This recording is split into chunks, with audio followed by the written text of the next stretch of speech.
Mini ब्लॉगमध्ये सगळ्यांचं मनापासून स्वागत आहे।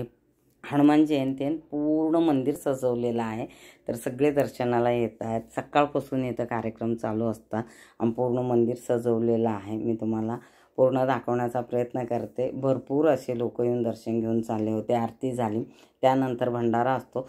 इथे पूर्ण पूजा करून त्याच्या पुढे 56 भोग बोलतात ना, त्याचा प्रसाद पूर्ण इथं केला होता। सगळ्या लेडीजनी मिळून हे प्रसाद बनवतात। घरातून काही बाहेरचे असे मिठाई ते आणतात आणि पूर्ण फळं फुलं जे आहे त्याप्रमाणे रीतीप्रमाणे सगळ्या गोष्टी इथे केलेल्या आहेत। तुम्ही पाहिल्यानंतर तुमच्या लक्षात येईल किती छान दिसते। इथं पाळणा आहे, दर्शन घ्यायचं आहे पाळण्याचं आणि पुढे पाळण्याला बोलतात ना झुलवायचं आहे। तुमची जी काही इच्छा असेल ते पूर्ण होते।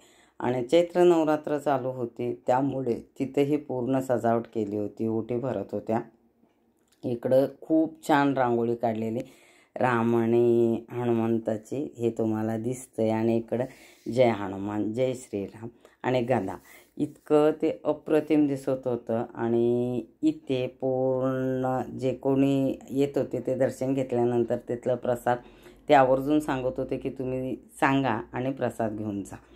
त्यानंतर इथं हळदी कुंकू होतं। हळदी कुंकामध्ये जे त्या दिवशी सगळेजण आणून नारळ किंवा फळं देतात तेच परत सगळ्यांना देत होते।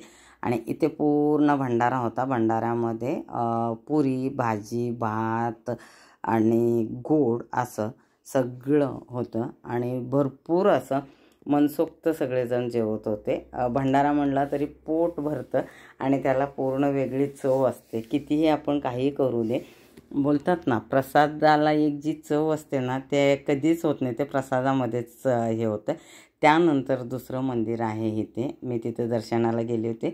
आधीपासून हे 3-4 मंदिरं आहेत जवळजवळ, तर सगळीकडे दर्शन घेऊन आलो। सगळीकडे शूटिंग करणं तर शक्यच नव्हतं मला, पण घाईत का होईना जसं जमलं तसं मी शूट केले। व्हिडिओ कदाचित लेट होईल कारण बाकीचे सगळे कामं आहेत, त्यामुळे एडिट करायला बिलकुल मला वेळ भेटत नाही आहे। तर तुम्ही समजून घेतील ही अपेक्षा करते। खूप छान वाटतं। आपले जे काही सण असतात त्या दिवशी थोडं तर वेळ काढून आपण करतोच।